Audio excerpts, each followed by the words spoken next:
Starting with the name of Allah, the most gracious and the most merciful.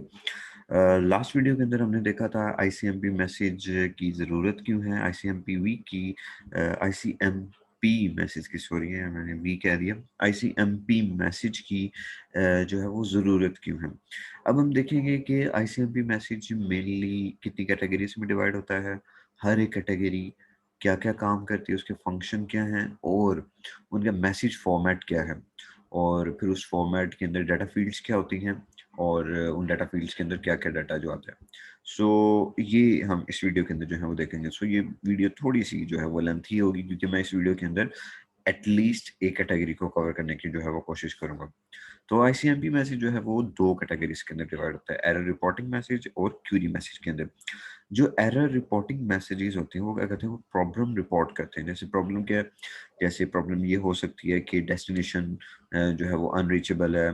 जैसे problem ये हो सकती है कि होस्ट सोर्स राउटर या होस्ट राउटर को वो बता सकते हैं कि जो डेस्टिनेशन राउटर है उसमें कंजेशन हो गई है, या ये भी प्रॉब्लम हो सकती है कि टाइम जो है वो एक्सीड हो चुका है और अभी तक डेस्टिनेशन पे पैकेट नहीं पहुंचा, या ये भी प्रॉब्लम हो सकती है कि आपने जो डाटाग्राम भेजा है उस डाटाग्राम के अंदर कोई पैरामीटर मिसिंग है। इस तरह की मल्टीपल जो है वो प्रॉब्लम हो सकती है। तो ये सारी प्रॉब्लम आपकी एरर रिपोर्टिंग के अंदर आएगी। इसी तरह से क्यूरी मैसेज भी हो सकती है जिसमें आप रिक्वेस्ट और रिप्लाई कर सकते हैं होस्ट को डिस्कवर करने के लिए, अपने सॉरी राउटर को, नियर बाय राउटर को डिस्कवर करने के लिए आप जो है वो एक नेटवर्क एडमिनिस्ट्रेटर जो है वो टाइम स्टैम्प की रिक्वेस्ट या रिप्लाई या इस तरह से मैसेज कर सकते हो। तो ये 2 मेनली जो है वो हमारी कैटेगरीज़ हैं इसकी। सो हम इनके मैसेज फॉर्मेट देखेंगे तो ये मेन 2 कैटेगरीज़ हैं। अब ये सारे इनकी डिफरेंट डिफरेंट टाइप्स हैं कि टाइप 3 है, टाइप 4, 11, 12 और 5, इसके बारे में भी देखेंगे कि ये क्वेरी मैसेज और ये टाइप जो है वो हमारी क्या चल रही है। अब ये हमारा एक जनरल फॉर्मेट है आईसीएमपी मैसेज का। सो अगर आप इस आईसी मैसेज का एक जनरल फॉर्मेट देखें तो इस जनरल फॉर्मेट में हमें ये नज़र आता है कि आईसीएमपी मैसेज में जो है ना वो 8 बाइट जो है वो हेडर है। 8 बाइट हेडर है। क्योंकि देखिए कितनी बिट्स हैं आपके पास, 1, 2, 3, 4 हैं, तो अ, आ 8 बाइट जो है वो आपके पास 8 बाइट का जो हेडर होता है आपका, और इसमें जो डेटा सेक्शंस होते हैं वो वेरिएबल होते हैं। देखिए जो जनरल फॉर्मेट है वो तो हेडर का वो हर एक मैसेज टाइप के लिए डिफरेंट होगा। हर एक मैसेज टाइप के लिए डिफरेंट होगा। जैसे पहले 4 बाइट्स हैं, वो हर एक के लिए कॉमन होंगे। इस फिगर में देखें तो पहली जो 4 बाइट्स हैं वो हर एक के लिए कॉमन होंगी। जैसे कि जो टाइप है, आईसीएमपी टाइप लिखा हुआ है, ये टाइप डिफाइन करती है आपका कि ये मैसेज किस टाइप का है। जो कोड फील्ड है, ये स्पेसिफाई करती है the reason for the particular message type, कि आप ये मैसेज कर रहे हैं, क्या वजह है इस मैसेज को कर रहे हैं। जैसे आप मैसेज कर रहे हैं डेस्टिनेशन अनरीचेबल है, तो वो कोड लिखा होगा, 0 कोड, 1 कोड। ये भी मैं सारे के सारे कोड्स जो हैं वो आपके साथ डिस्कवर करता हूँ। आई थिंक इसमें नहीं है, यस इसमें नहीं है, तो मैं अभी आपको कोशिश करता हूँ कि मैं जितने कोड्स आपके साथ जो है वो सारे कोड्स शेयर करूँ। फिर इसी तरह से जो चेकसम की फील्ड है, जो कॉमन फील्ड है चेकसम की, ये इस चैप्टर में तो नहीं हम डिस्कस करेंगे, लेकिन ये जो है वो एक कैलकुलेट करने का, एक वेरिफिकेशन का, या आप समझ रहे हो ऑथेंटिकेशन का, पैकेट वेरिफिकेशन ऑथेंटिकेशन का जो है मैकेनिज्म है। जो डाटा सेक्शन है एरर मैसेज के अंदर, ये इंफॉर्मेशन कैरी करता है for finding the original packet जिसमें जो है वो एरर है। ये उसकी इंफॉर्मेशन जो है वो कैरी करता है कि किस ओरिजिनल पैकेट में जो है वो आपका जो है वो एरिया है। तो ये आपको एक पार्ट नजर आ रहा होगा, रेस्ट ऑफ द हेडर। तो रेस्ट ऑफ द हेडर जो है वो हर एक मैसेज टाइप के लिए स्पेसिफिक होता है, जितने भी आपके मैसेजेस होते हैं। सो आईसीएमपी जो है वो हमेशा एरर मैसेज जो है वो रिपोर्ट करता होता है कि इसको ओरिजिनल सोर्स को जो है वो रिपोर्ट करता होता है। अच्छा, अब ये एरर इन इन जितने किस्म के जो एरर आ सकते हैं, इन एरर्स को करने से पहले मैं कुछ कोड्स आपके साथ जो है वो डिस्कस करना चाहूँगा। सो लेकिन उन कोड से पहले भी कुछ बातें बड़ी इंपॉर्टेंट है, कुछ प्रॉपर्टीज जो कि बड़ी इंपॉर्टेंट है। देखिए जब भी हम आईसीएमपी के बारे में पढ़ते हैं तो ये प्रॉपर्टीज बड़ी इंपॉर्टेंट है। देखिए जैसे सबसे पहली प्रॉपर्टी है हमारे पास, सबसे पहली प्रॉपर्टी है कि no ICMP error message will be generated to a datagram carrying an ICMP error. Error message. देखिए अगर इस पॉइंट का क्या मतलब है, कोई ये 3-4 पॉइंट्स हैं। ये पहले पॉइंट का मतलब ये है कि अगर आप देखिए हम आईसीएमपी मैसेज क्यों भेज रहे हैं? हम आईसीएमपी मैसेज इसलिए भेज रहे हैं क्योंकि आपका जो ओरिजिनल आईपी का पैकेट है उसमें कोई ना कोई एरर आ गया। लेकिन आपने जो आईसीएमपी का मैसेज भेजा है उसमें अगर कोई एरर आ जाए तो फिर क्या होगा? तो हम उसके इसके लिए कोई आईसीएमपी का मैसेज जो है वो नहीं भेजेंगे।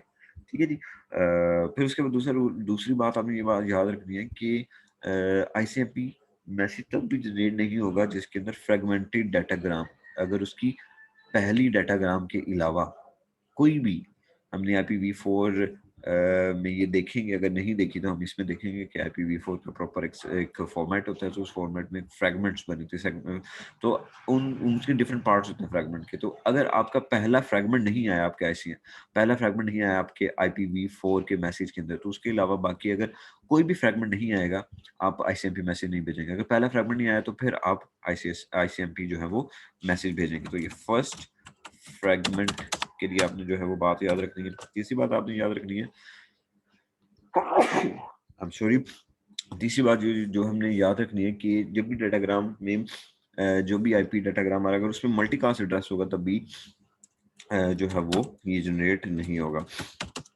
इसी तरह से जो फोर्थ पॉइंट है, द मोस्ट इम्पोर्टेंट पॉइंट, कि आईसीएमपी एरर मैसेज जनरेट नहीं होगा स्पेशल एड्रेसेस के लिए, जैसे आपका 127.0.0 है या 0.0.0 है। इस तरह के जो आपके मैसेजेस हैं, इनके लिए आपका जो आईसीएमपी मैसेज जो है वो कभी भी जनरेट नहीं होगा। अब ये जो कोड की मैं फील्ड की बात कर रहा था आपके साथ, आई होप कि आपको जो है ये वाला कॉन्सेप्ट जो है वो क्लियर होगा। तो कुछ इंपॉर्टेंट पॉइंट्स हैं। अब जो हमारी एरर रिपोर्टिंग होती है ये मुख्तलिफ किस्म की होती है, जिसमें आप एरर बता सकते हैं कि आपकी डेस्टिनेशन जो है वो रीचेबल नहीं है, आप सोर्स क्वेंच के बारे में बता सकते हैं। अभी बारी बारी मैं आपके साथ जो है वो डिस्कस करता हूँ। सो अब यहाँ पे ये दिखा रहा है कि आप जो एरर मैसेज भेजते हैं, अगर एक डाटाग्राम भेजा जाता है तो उस डाटाग्राम में हम आईसीएमपी का पैकेट जो है हम वेट करते हैं। तो उस आईसीएमपी के पैकेट कि में क्या होता है, आपके आईसीएमपी पैकेट के अंदर आपका आईपी का हेडर होता है और एक्स्ट्रा 8 बाइट्स होती हैं आपके। अगर हम इसका मैसेज का फॉर्मेट देखें तो इस मैसेज के फॉर्मेट के अंदर हमें एक्स्ट्रा 8 बाइट जो है वो नजर आती है। तो जो इसके साथ 8 बाइट जो हम इंक्लूड कर रहे हैं, हम आगे चल के देखेंगे कि जो यूडीपी या टीसीपी का प्रोटोकॉल भेजा जाता है तो उसमें जो 8 बाइट्स होती हैं वो इन्फॉर्मेशन बताती हैं कि पोर्ट नंबर कौन सा, यूडीपी की या टीसीपी की, और सीक्वेंस नंबर क्या टीसीपी का सीक्वेंस नंबर क्या है और इनकी पोर्ट नंबर क्या है। सो इसलिए हमें ये इन्फॉर्मेशन भी चाहिए होती है ताकि हम सोर्स को इन्फॉर्म कर सके कि टीसीपी या यूडीपी कि में किस सीक्वेंस नंबर पे, किस पोर्ट नंबर पे जो है वो एरर आया। तो जब आप आईपी डाटाग्राम भेजते हैं उसमें ये एक्स्ट्रा 8 बाइट आप इंक्लूड करते हैं और साथ में आईपी हेडर जो है वो आप अटैच करते हैं। इस आईपी हेडर का क्या मकसद होता है? ये आईपी हेडर आपके ओरिजिनल डाटाग्राम का होता है। इस डाटा सेक्शन में ओरिजिनल डाटाग्राम का जो है वो आपका मैसेज आया होता है। तो ये आईसीएमपी पैकेट जो आईपी डाटाग्राम के साथ आपके IPv4 के साथ भेजा जाता है और इस तरह के फॉर्मेट में आपका आईसीएमपी पैकेट जो है वो कुछ रिसीव होता है। अब देखिए बारी-बारी हम इन एरर मैसेज के टाइप की जो है वो बात करते हैं। ये एक समझ लें कि डाटा फील्ड से एक एक जो एरर मैसेज आपका जनरेट होता है। बारी-बारी हम इसको साथ-साथ में हम समझते भी जाते हैं कि डेस्टिनेशन अनरीचेबल से क्या मुराद है और उसका फॉर्मेट क्या होता है। सो देखिए, डेस्टिनेशन अनरीचेबल से मुराद ये है कि बड़ी सिंपल सी बात है कि आपको क्या होगा अगर एक आपने एक आईपी का पैकेट जो है वो आपने भेजा है, अगर राउटर जो है वो डाटाग्राम तक पहुंचने का कोई रास्ता नहीं हासिल कर पाता, या होस्ट जो है वो अपना डाटाग्राम जो है वो नहीं पहुंचा पाता एक डेस्टिनेशन के ऊपर, तो डाटाग्राम आपका डिस्कार्ड हो जाएगा इस केस में। तो फिर राउटर क्या करेगा इस केस में? डेस्टिनेशन अनरीचेबल का मैसेज जो है वो सोर्स तक पहुंचाएगा। सो ये मैसेज जो है वो आपका आगे जो है हो जाएगा। अब इसमें अगर हम इसके मैसेज की देखें तो इस मैसेज में आपको नज़र आ रहा होगा इस मैसेज का फॉर्मेट। तो देखिए ये टाइप 3 है, ये देखिए। अब अगर आप इसका फॉर्मेट देखें तो इसमें आपको नज़र आ रहा होगा ये टाइप 3 है।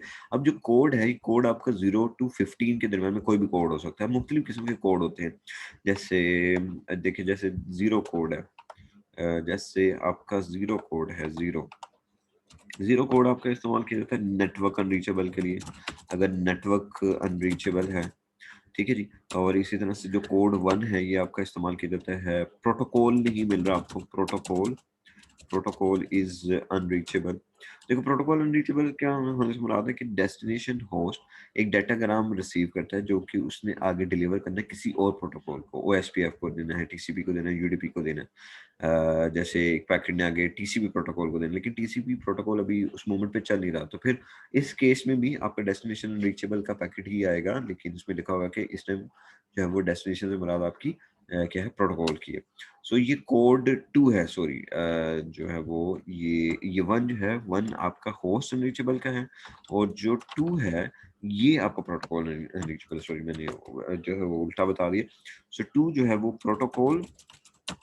प्रोटोकॉल अनरीचेबल के बारे में है, अनरीचेबल, प्रोटोकॉल इज अनरीचेबल। और कोड 3 जो है, कोड 3 आपका पोर्ट अनरीचेबल के बारे में, जैसे कोई एप्लीकेशन प्रोग्राम चल रहा है लेकिन जो डाटाग्राम है उसे वो running application at the moment नहीं मिलती। इसी तरह से आप कह सकते हैं जो कोड 4 है, कोड 4 आपका फ्रेगमेंटेशन जहाँ पे रिक्वायर होती है उसमें होता है। जैसे आप समझ सकते हैं कि सेंडर ने एक डाटाग्राम भेजा, जो सेंडर का आपको डाटाग्राम मिला है वो डाटाग्राम उस एक प्रॉपर फॉर्मेट के साथ फ्रेगमेंट नहीं हुआ, सो इसलिए राउटिंग नहीं प्रॉपर तौर पे हो सकती।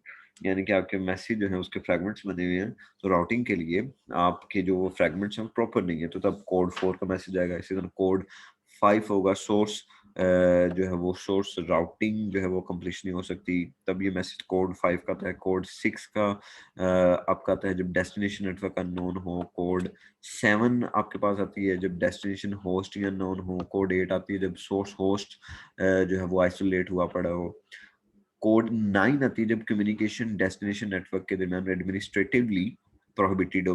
सो ये पूरी एक लिस्ट है, आपने ये पूरी एक लिस्ट है, जिससे जो असाइनमेंट आपने 0 से लेकर 15 तक इन हर एक कोड की जो है वो फंक्शनैलिटी आपने इसी तरह से जो है वो देखनी है। सो डेस्टिनेशन ये कुछ 2 और 3 के बारे में बता रहा, मैंने पहले ही बता दिया है। तो राउटर जो है वो can not detect all problems that prevent the delivery of the packet, so इसलिए उसे जो है वो ये चीज़ करनी पड़ती है। अच्छा, अब ये आगे बात कर रहा है नेक्स्ट एरर मैसेज की। सो जो नेक्स्ट एरर मैसेज है वो सोर्स क्वेंच है।